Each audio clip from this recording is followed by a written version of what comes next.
afternoon.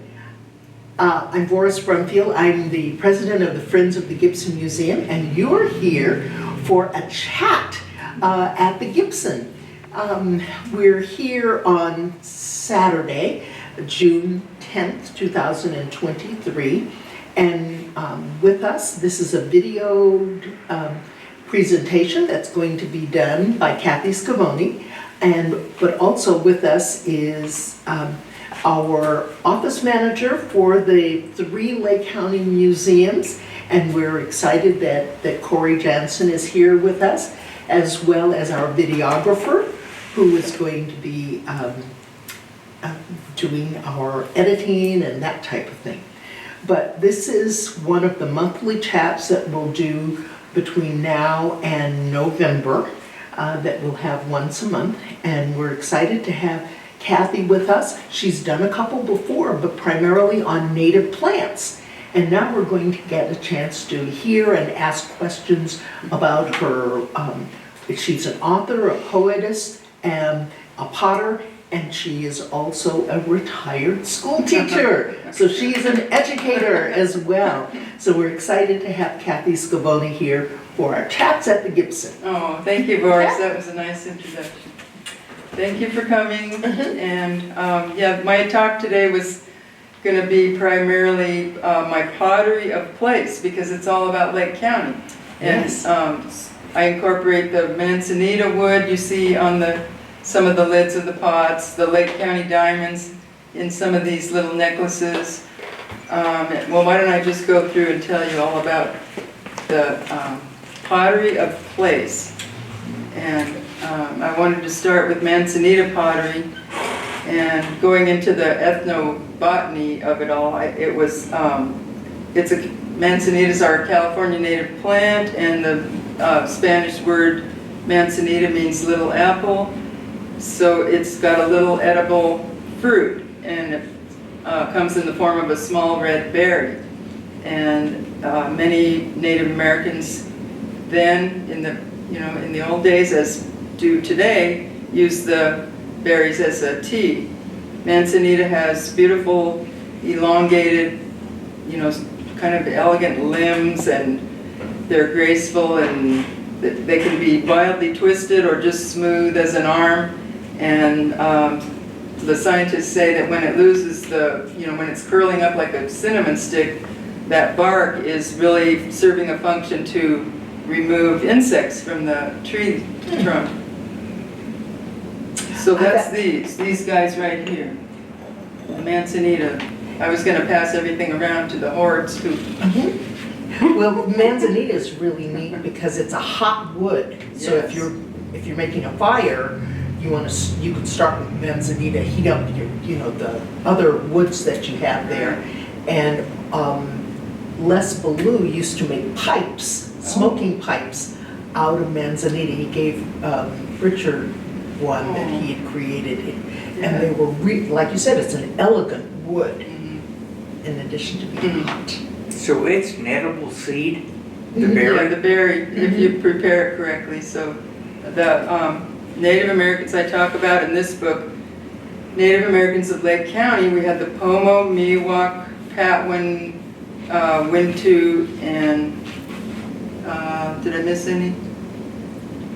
Oh, and the Wapo Indians. Wapo. Yeah, they all basically, like many other tribes around the state and the country, used that type of tea. Our dogs eat the berries when they fall on the ground. And if you eat them early enough, there's something there. Otherwise, it's really dry. It's sort of, I picked them too late after they started drying up. Yeah, right now ours are green, so they're little green apples. Okay, now we're moving on to the Mount Konocti volcano pottery. This is what I created in honor of our beautiful volcano, Mount Konocti, and our county's interesting geologic past. So our county's namesake, Clear Lake, is positioned between 2 faults. I got this from Dean Enderlin, the former home state geologist. He told me that Clear Lake is positioned between 2 faults known as a graben or a valley with a distinct escarpment on each side caused by the displacement of a block of land downward, which is common in volcanic areas. Mount Konocti, the sentinel of the lake, is actually a volcanic composite cone, which was built up of lava flows. It's a highly mineralized zone, and you may have seen the bubbles coming out of the lake in various areas. Soda Bay. Yeah, Soda Bay. A Pomo legend has it that the hot springs were formed by a despairing Indian princess named Princess Lupioma. There were two giants, Ka-Bel of Bartlett Mountain and Konocti. Ka-Bel was in love with Konocti's daughter, Lupioma, and Konocti was angry at this pronouncement, so the giants began to hurl boulders at one another across the water. A large rock struck Ka-Bel, and it killed him and sent his blood down the mountain, and the stains are evident today in the red rock of Mount Konocti. So Konocti soon died of the wounds sustained in the battle as well, and the princess's many tears, which were spilled over the deaths of the loved ones, formed Borax Lake, and they called it Lake Hach-in-Hama, if I pronounced it correctly. In her grief, she threw herself into Clear Lake, or Kabatin, and sank, causing the bubbles to rise at Soda Bay. Wow. And these pots, which have a lot of nice texture that I'm playing with lately, have some replica arrowhead. They're real arrowheads, but they're obsidian replicas. You know, they're not ancient artifacts. Like Les Blue used to make. Right. So these replica arrowheads are not obsidian. They're placed on my pottery in honor of our country's rich indigenous past. For thousands of years, the Pomo, Miwok, Wapo, Patwin, and Yuki thrived in what is now Lake County. The Lake 29 Expressway, actually I think they call it Konocti Expressway now, has revealed gleaming tracks of black obsidian along the road and other geologic wonders. This igneous rock formed due to the volcanic nature of our region. Mount Konocti is one of many volcanic features in our surroundings. Along with the volcano, we have the springs at the Geysers geothermal field in the Mayacamas Mountains out here, which are bordered by the Colliomi and Mercuryville faults. Geologists tell us that beneath the surface lies a magma body. We live within an active volcano field known as the Clear Lake Volcanics. That includes not only the geysers and Cobb Mountain, but extends into Lake Berryessa. Wow. The formation of Lake County's obsidian gave the indigenous people here material for innumerable tools and trade items. The famed anthropologist A.L. Kroeber described this area as one of the most diverse areas in the cultural areas in what is now the United States, until sadly most were decimated by missionaries, settlers, and disease. Then each village contained a dance house, sweat house, various huts in which to live. Each person in the village had an occupation, be it hunter, fisherman, basket weaver, tool maker. The tool maker's job was to chip arrowheads, scrapers, fishing hooks, and other vital tools. Since the volcanic glass within the surrounding areas of Mount Konocti was abundant and sharp, this was the rock of choice. Along with obsidian from Mount Konocti, other igneous obsidian from nearby Borax Lake was utilized for tools as well. In fact, so valued was the obsidian found here that archaeological excavations throughout our state found that it was valuable trading, you know, a commodity up and down what is now California. Native American trade routes have been studied in depth, and it has been determined that Lake County obsidian tools and cores, the unfinished pieces of obsidian, have been located north and south of here, as well as in the eastern Sierra Nevada and far west to the coastal regions. Archaeologists are able to learn a great deal from a tiny piece of obsidian, so they do the obsidian hydration process to age it, tell how old it is, and also the X-ray fluorescence spectrometry. Let's try to say that fast 3 times. Or even once. I mean, my goodness.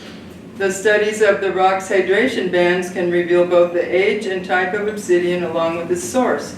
In this special region, the Clear Lake Volcanics, an unusual translucent gray-black to gray-colored glass was prized. Jasper and chert rock were also valued as tool-making material. The volcanic rock, known as obsidian, is created in nature due to the nearly crystal-free magma which is made its way to Earth's surface and solidified. Obsidian is not considered a true mineral, but sometimes called a mineraloid due to its formation as glass and not crystalline. Obsidian in many forms can be found around the world where specific kinds of volcano eruptions have occurred, such as in Australia, Canada, Italy, Argentina, and more. Usually black to gray in color, as previously mentioned. Sometimes it's found in red to red-brown, and then as we learned in the last talk about obsidian rainbow from up north. Most obsidian quarries were easily accessible to the various groups of indigenous peoples, but there were times when the glass was denied, as in cases of thievery, but that was rare. So you can find more about Native American tools by visiting one of our beautiful county museums. And also, John Parker, the local archaeologist, has a great website on Wolf Creek archaeology to learn more about that subject. Even Dean Enderlin, the geologist, the former geologist of Homestake, even said, "As I recall, there are 4 quarries used by natives to trade raw obsidian and make implements. 2 are in Lake County, 1 in Napa County, and 1 in Sonoma County. Each obsidian deposit has a slightly different texture, transparency, and color, which allows archaeologists to usually identify the source quarry. 2 are in Lake County, Mount Konocti, Bottle Rock Road and Red Hills area, and Borax Lake. The one in Napa County is at Glass Mountain between Calistoga and St. Helena. Oh, near the hospital. Yeah. And the one in Sonoma County is at Annandale State Park. So it usually forms when it's a lava is high in silica, chills quickly but not explosively. If the eruption is explosive, the most common deposit is pumice, frothy obsidian. It's quite common to see both obsidian flows and pumice layers interbedded, as you can see at Borax Lake. Volcanic glass is chemically unstable at the surface and will gradually revert to stable minerals. Geothermal heat sometimes accelerates the process. He just goes on for a minute. Obsidian reacts with water and hydrates to slowly form other minerals such as clay. Hydration occurs from outside of a piece of volcanic rock, progressing inward at a generally measurable rate. The thicker the hydration rind, the longer the once fresh glassy surface has had time to react with the elements. That's why archaeologists use the obsidian hydration dating. So it's not exact, but it's a good, useful tool, estimator of age. Any questions so far? So is obsidian and chert, are they different? Two different rocks, minerals or mineraloids. And when you spoke of Dean Enderlin, there are several types of obsidian that are on display here at the Gibson. Okay, great. As part of his mineral displays from the area. Oh, great. Yeah, right back there. That's a great exhibit. Now we come to the Lake County diamond pottery. This one has a vial of little chips of diamonds that I've found, and this one has a little diamond mounted in a necklace, and they come in all sizes. I just went to the Lakeport Schoolhouse Museum yesterday, and oh my gosh, there's a piece the size of a small apple over there. They're just beautiful. You The can, Lower Lake Museum? Lower Lake has some too, but I was at the courthouse museum where they had the really big ones there. So Lake County diamonds are moon tears. So they're a type of quartz. The technical term for one is xenocryst, where xeno refers to foreign and crystal refers to crystal. We also find xenoliths, foreign rock associated with Lake County diamonds. Both are found in lava flows associated with the Clear Lake volcanics. They're considered foreign because they didn't originate within the magma that fed those particular flows. Some magma forces their way to the surface, leading to an eruption. Others melt and assimilate the surrounding rock as they ascend. Xenocrysts occur in assimilating magma. Assimilation isn't always complete, leaving bits and pieces of immiscible foreign material floating in the magma. If not fully melted by the magma, it's a xenolith. If fully melted, it's a xenocryst. Xenoliths and xenocrysts are found in lava flows throughout the world, so they're not limited to Lake County. As I think previously we kind of thought these are really only found in Lake County, but they're rare, but they're found in other places. Immiscible is the operative word when it comes to these bits of foreign matter in lava.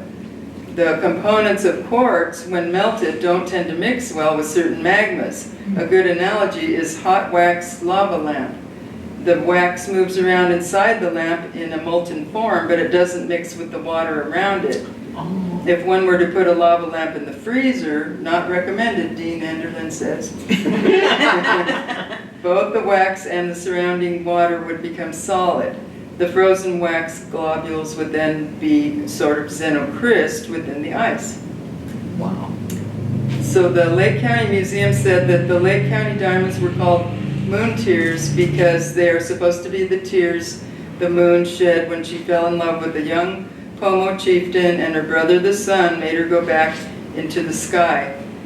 Lake County diamonds were placed on burial mounds by some tribes to protect the spirits of the newly departed from evil spirits or demons who loved the darkness. When they saw the moon tears, they would think the moon was shining and go away.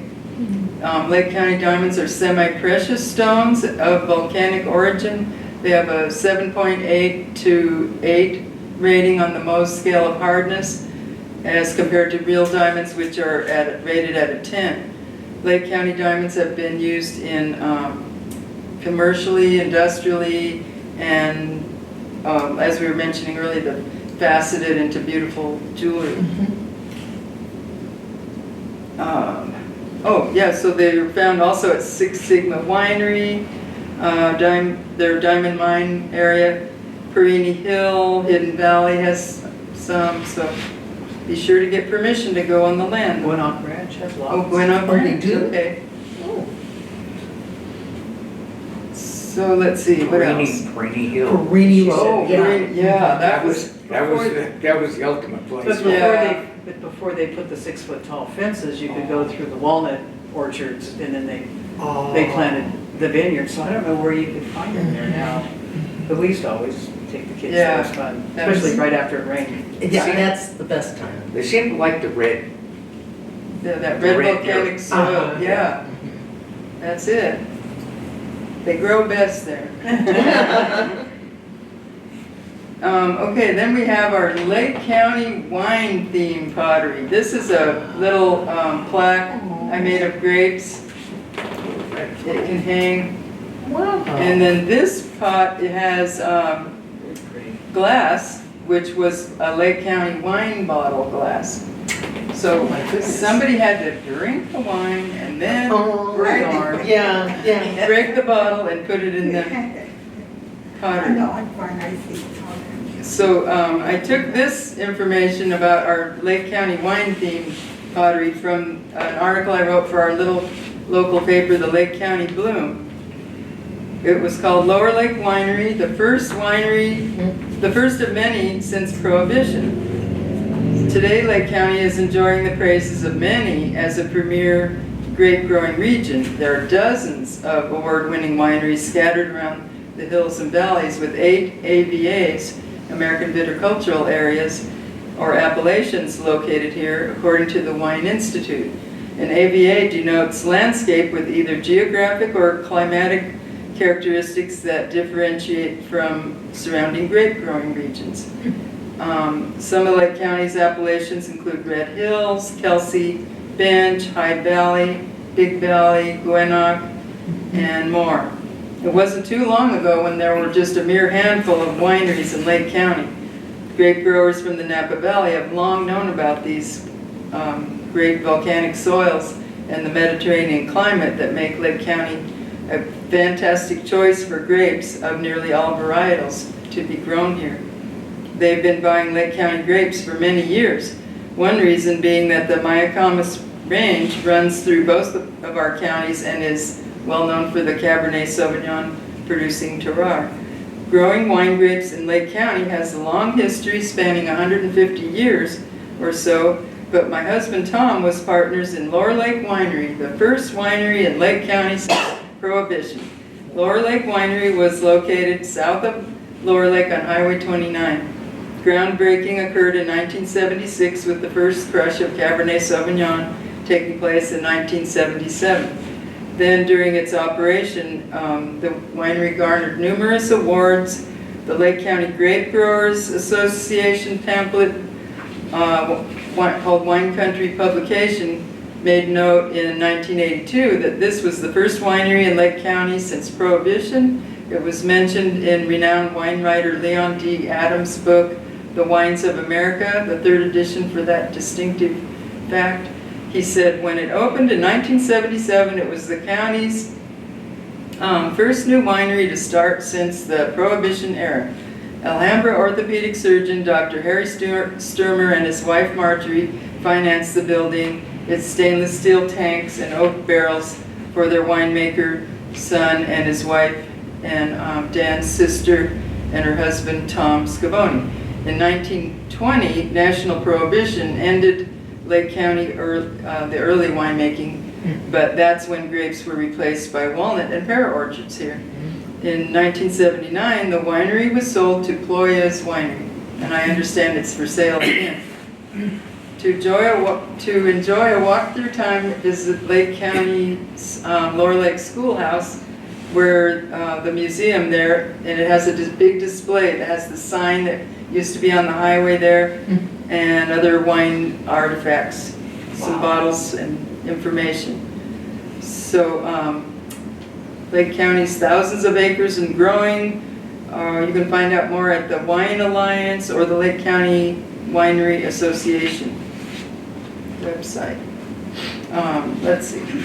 Turkey pot. I didn't bring one of those. I used to make some big pots with a turkey feather hanging from it, but didn't have one of those. But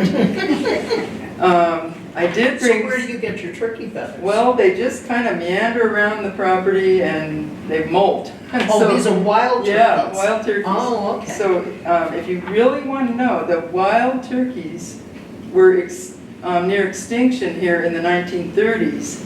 And They're not native to Lake County, right? I think they were they're native introduced. to North America, Uh-huh. but not to Lake County, I Mhm. believe, yeah. But we like them. Some people like them, some people think they're a nuisance, but Well, and they also sound in the spring like a dog is in a trap or something. Because I heard this about 10 or 15 years ago up behind my house, and I was sure that a dog had been trapped because oh, yeah. you know. And then I saw it on Facebook. Somebody was saying, "There's a dog in Hidden Valley. Somebody's being mean to a dog." And I said, "Unless you seed the dog, those are wild turkeys." Ah. You know. Forewarned, huh? Mhm. And then we have two examples here with my husband Tom's beautiful roses. And this one, this is spongeware pottery, and then another example of a spongeware bowl. And spongeware pottery is a historic style of pottery. A lot of English potters use that, but it was folk art in America. It came to the growing pottery industry in America in the 1840s until around 1930. Spongeware takes its name from the unique manner of glazing. So we just get some sponge and dip it into the glaze and the typical colors were yellow or blue, brown on white, red and blue on white, or green and brown on white. Wow. So spongeware was produced by almost every pottery manufacturer in North America in the mid-1800s to the 20th century. There are still some potteries creating it today. And spongeware pottery can be, you know, anything, vases, pitchers, all kinds of great uses. Let's see, what else? Oh, moon pots. These are moon pots. And you've probably seen these around, all kinds of moon shapes and colors, because they mimic over 290 moons of our solar system. Oh. Moons have odd shapes, canyons, water oceans, craters, and are half dark, half light. The number is always changing. Every time I go on NASA's website and look at how many moons they've discovered, it's always going up. They're always learning about more moons of Jupiter, more moons of Saturn. You know, Saturn, when I read it, it had 83 moons. Jupiter had 95 moons. Uranus, 27. Oh my heavens. But Earth still has one. Right. We only have Mars has 2. And then, so I created moon pottery because of several reasons. Because I was a solar system ambassador for many years. I volunteered for NASA, and then I became interested in bringing, you know, information about space and a lot of activities to my classroom for many years. And then because we have an observatory, Taylor Observatory here in Lake County, we're so lucky to have that. So that's why we have moon pots. I wrote an article for the Press Democrat about our wonderful Taylor Observatory, and I said, how did Lake County acquire their very own observatory? During the 70s, Taylor Observatory was the brainchild of then Assistant Superintendent of Schools of Lake County, Robert Taylor, who found a way to fund the construction for the observatory and later the planetarium, which was added in 1985 on lands owned by the elementary school in Kelseyville. After Taylor came Evelyn Norton, for whom the planetarium is named, and taught astronomy and dazzled the public and students with her rich knowledge of the night skies while assuming responsibility for operating the facility.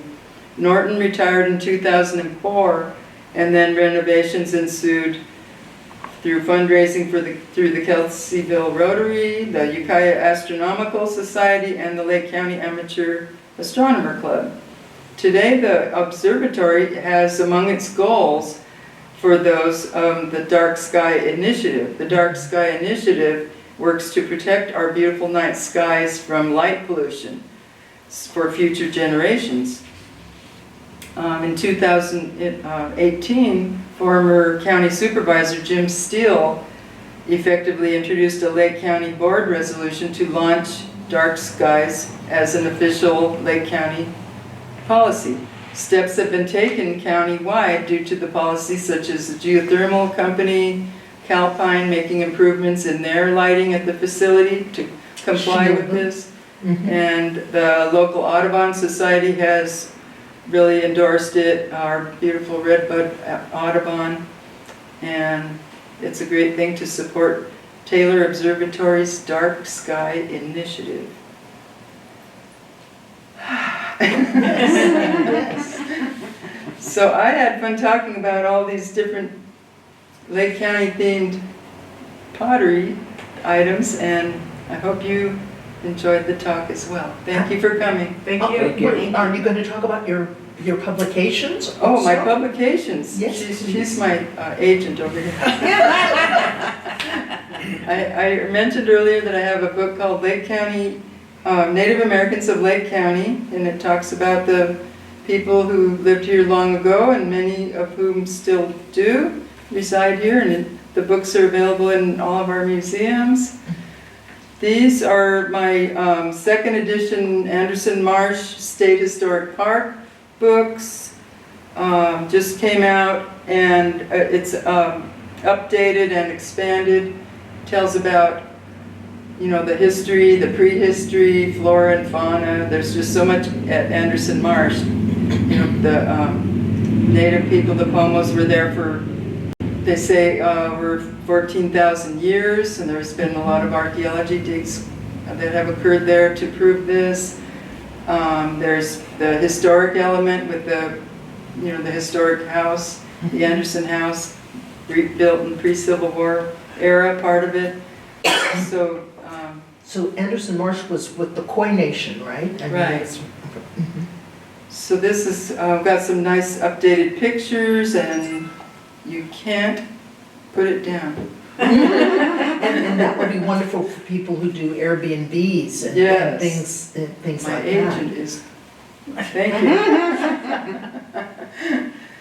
People of the Water is also in its second edition. This is a expanded edition novella of the events leading to the tragic Bloody Island massacre of Lake County in 1850.